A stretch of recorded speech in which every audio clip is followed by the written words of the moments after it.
क्या आप जानते हैं कि भगवान शिव का एक वरदान स्वयं उनके लिए ही संकट बन गया था?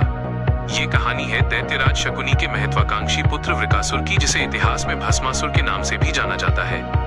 वृकासुर बचपन से ही संसार का अधिपति बनना चाहता था। एक बार मार्ग में उसे देवर्षि नारद मिले। वृकासुर ने पूछा, हे देवर्षि, वो कौन से देव हैं जो शीघ्र प्रसन्न होते हैं?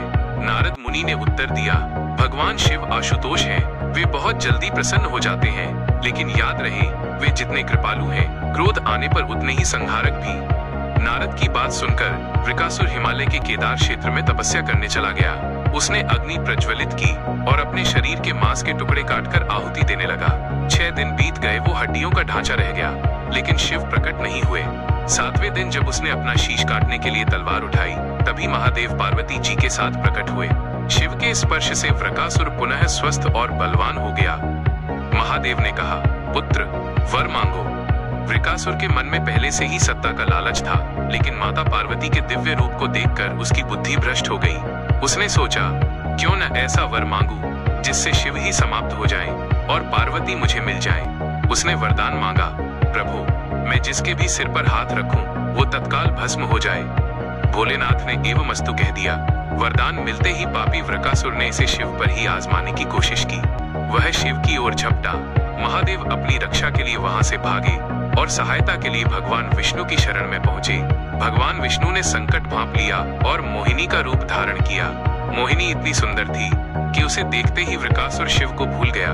मोहिनी ने मुस्कुराते हुए पूछा, हे दैत्यराज, आप इस तरह व्याकुल होकर कहां भाग रहे हैं? वृकासुर ने सारा वृत्तांत सुनाया और मोहिनी पर मोहित होकर उससे विवाह का प्रस्ताव रखा।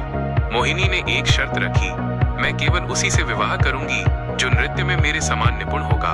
कामलिप्सा में अंधा वृकासुर तैयार हो गया। मोहिनी ने नृत्य शुरू किया और वृकासुर उसकी नकल करने लगा। मोहिनी ने विभिन्न मुद्राएं बनाई और अंत में एक ऐसी मुद्रा की जिसमें उसने अपना हाथ अपने ही सिर पर रख लिया। वृकासुर मोहिनी की सुंदरता में इतना खो चुका था कि उसने बिना सोचे समझे अपना दाहिना हाथ अपने सिर पर रख दिया। जैसे ही वृकासुर का हाथ उसके सिर से टकराया, शिव का वरदान फलीभूत हुआ। एक भयंकर बिजली कौंधी और असुर धू धू कर जलकर भस्म हो गया। भगवान विष्णु ने अपने असली रूप में आकर महादेव को संकट से मुक्त किया। बुरा इरादा और लालच हमेशा विनाश का कारण बनता है। भक्ति में शक्ति है, लेकिन अहंकार और कुबुद्धि का अंत निश्चित है। हर हर महादेव। अगर आपको महादेव की ये कहानी अच्छी लगी हो तो कमेंट्स में हर हर महादेव जरूर लिखें और चैनल को सब्सक्राइब करके इस कहानी को लाइक और साझा अवश्य करें। ओम नमः शिवाय।